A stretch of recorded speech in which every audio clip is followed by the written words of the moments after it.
Hey guys, a quick video today. I gotta leave pretty soon to go to the hospital because, it's a family thing, not that big of a deal.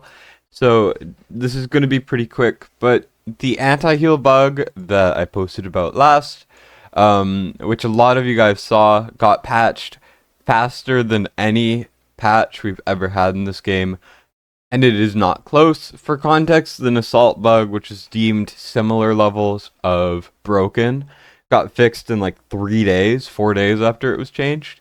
So I figured this one would be like after a day, maybe 2 days to a week. No, it was fixed in less than like 20 hours. It was insanely fast and crazy, crazy bug fix immediately. I think they just made it immune to anti-healing. And I just wanted to say some things that this kind of sets a little bit of a weird precedent and also kind of makes me a little bit disappointed, but there's still some time to kind of correct the decision. So what I mean is a couple things. Number one is the bug fix was fast as hell. And when I say fast as hell, I mean I went to sleep, woke up, and it was fixed immediately. Like it was, I cannot understate how fast the bug fix was, that they just kind of went in, made this changed, and then kicked essentially everyone out from being able to attempt it, right? So it was really interesting that they did that, and now you won't really see any anti-healing. I think it didn't save some really high teams, but some people have told me that the anti-heal team stuck.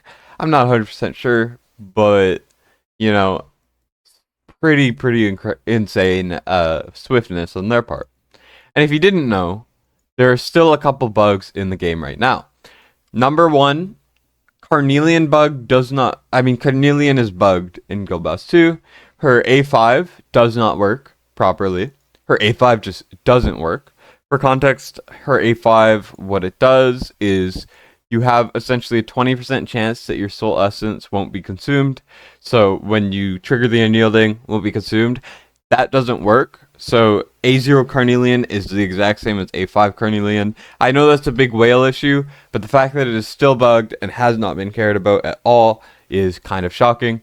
And another thing is the Lucius bug. So it could be intentional by the devs to keep it hard content, but realistically it is a bug that when Lucius cleanses debuffs, when Lucius dispels buffs, it gets kind of refreshed. So what it does, I don't really have time to record the footage, but you could try it if you have Lucius. Basically, for the shield phase, every pursuit he does in his ult will strip a buff, and what it does is it strips the buff.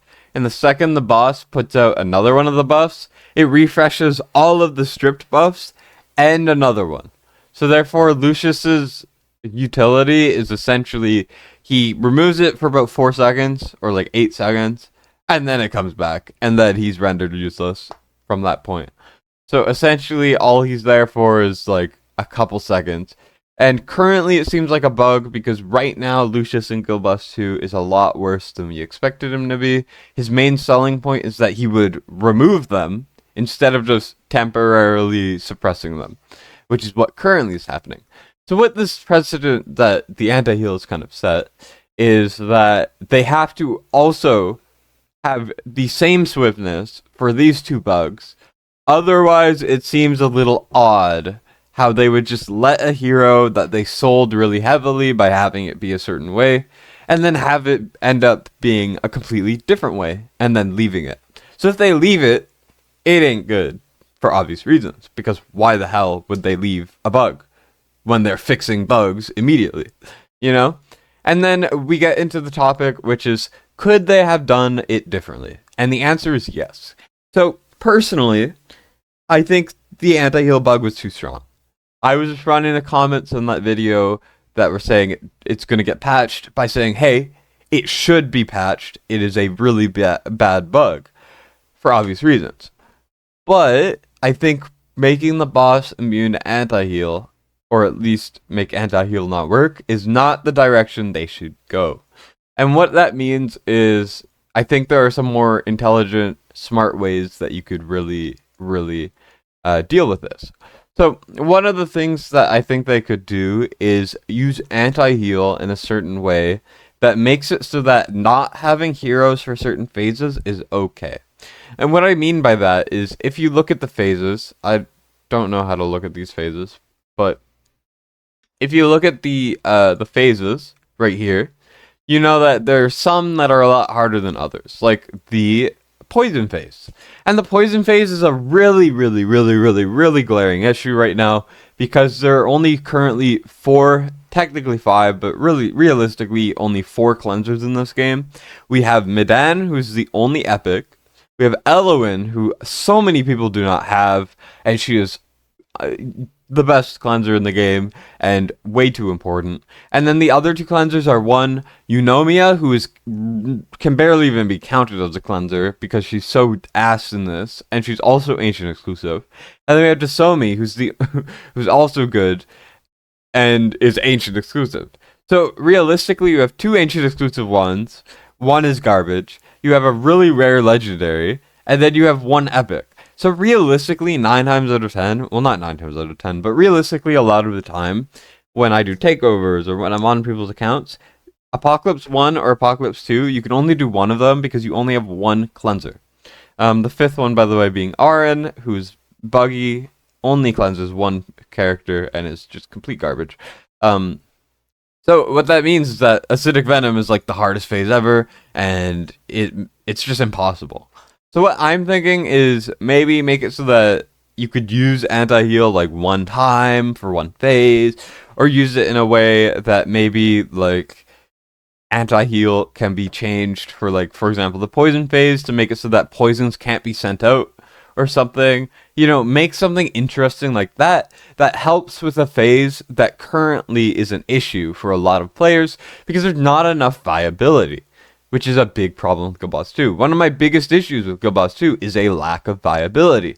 Because to get 120k blood plus, you need either Praetus, or you need Yovar, or you need the most awakenings you've ever seen in the game. And I understand it's supposed to be hard content, but I would like hard content to be hard content instead of just whale check. You know what I mean? So, I shouldn't have to pull one of 3 legendaries in the game, 2 of which being ancient exclusive, to even be allowed to attempt to push in both of the modes, which is like the main issue that bothers me a lot. And it really does bother me, because although I have A1 Elowen, the fact that I'm on so many accounts, allegedly, and I have to see all of this stuff is just really depressing for me, because I don't like seeing people be limited in their gameplay by do you have this one specific legendary that's really rare. Like the same thing applies with Rage Regen. Rage Regen is a bit less glaring because there are 2 epics that do it instead of just one like cleansers. But the fact that Elowen's the only global one, and you need global for certain stages, like Elowen's the only required hero in the game.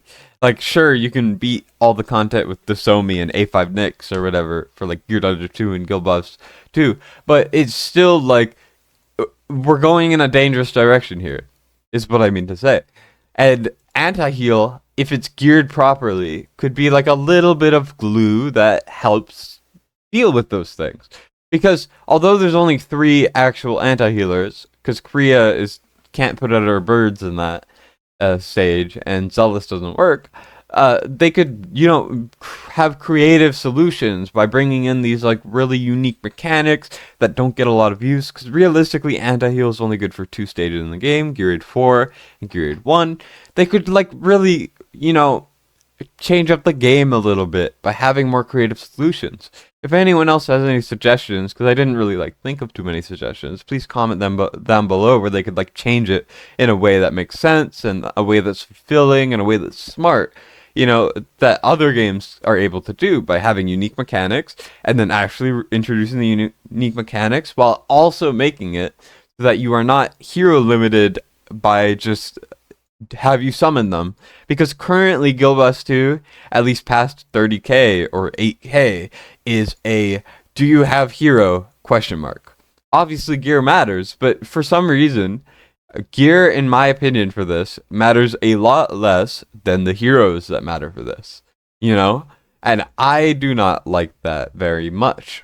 So I'm just hoping they kind of think about it a bit more creatively. They introduce more heroes that are actually valuable for this content, because currently that is the main thing they need to do. Lucius is a good step in the right direction. He deals with the second phase, makes it a lot better for the people who don't have Praetus or Yobar, who currently are required. But once again, Lucius is bugged, does not work very well, and currently does not replace them whatsoever. So you still need them for 120k. Like, I've seen some A5s, everything. Best gear you've ever seen accounts. And because they don't have Yovar Praetus, who are two very specific ancient exclusive lords, they literally cannot attempt it, because it is literally impossible. Solgadin's maybe can do it, but currently has been unproven and no one has done it yet. So, but that's still another exclusive lord. So you get what I'm saying? Sorry to re-emphasize my point over and over, but I feel like for these kind of opinionated, argument videos where I'm trying to bring forth, something, I feel like I have to rephrase things to make it stick. That's just me. Comment your thoughts. Is this something I'm complaining about for no reason? But realistically, the devs just need to actually patch the things that are an issue earlier if they're gonna do it for this stuff, which shouldn't matter that much considering it's a single week. So why would you try to cut out that week? Like, I don't know, I don't get it. Why couldn't we just have fun for a week and break the game a little bit? It doesn't really matter.